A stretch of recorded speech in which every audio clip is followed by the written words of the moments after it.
Who in their lifetime doesn't want to shoot a sports montage, and especially the boxing montage, which we've all like come to know and love?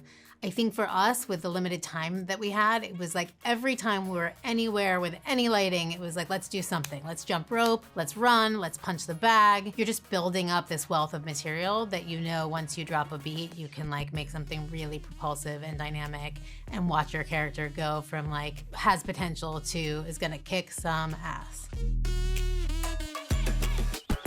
Back then I did throw a lot of wide punches, you know, just coming from here. But they always connected. But I did throw my stuff straight too. But it was those overhand rights and those hooks that used to put girls on their back. So I think that they caught that very well. And just her even too, like how I used to do, like to have my hands down, fight with my hands down. Ryan knew exactly what she was doing. And I think she's just one of the best actresses in the world to me.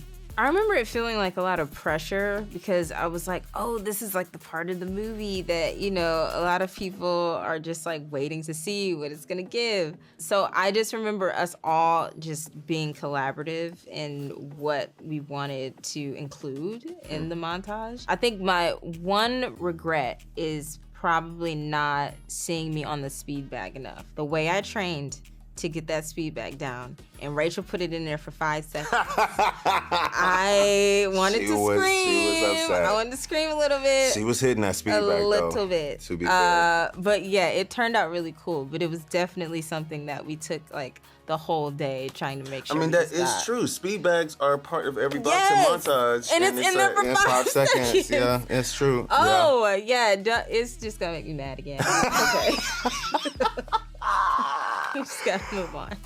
The transition from cinematographer to director was really fulfilling. I mean, I think for me, I was putting myself out there in a real way, but it also allowed me to hire people whose work I respected and let them do great work and create an environment from top down that was sort of respectful and fun and, you know, really validating to everyone in the space, you know, and then to get to work with actors in a real way. And like, I hit the lottery with Brian and Ryan, and, you know, I think we were all able to kind of play and grow and learn from one another. And there was just such a magnetic chemistry. And then really to see something through from beginning to end. You know, as a cinematographer, you invest so much into prep and into principal photography. And then you're like, well, you know, hope they don't put schmaltzy music on it or hope it's not 5 hours long.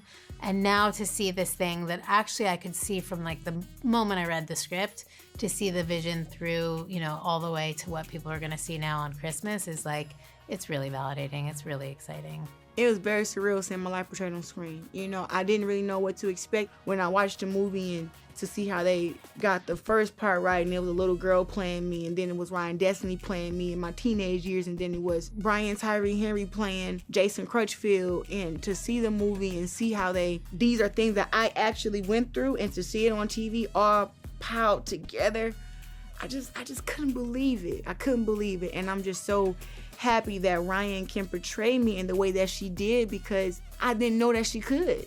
Because portraying me, especially my boxing, I was like, oh man, this is gonna be hard for her to do, especially because she's never been into a fight before. Wherever you seen Betty Boop at, that was a shout out to my grandmother.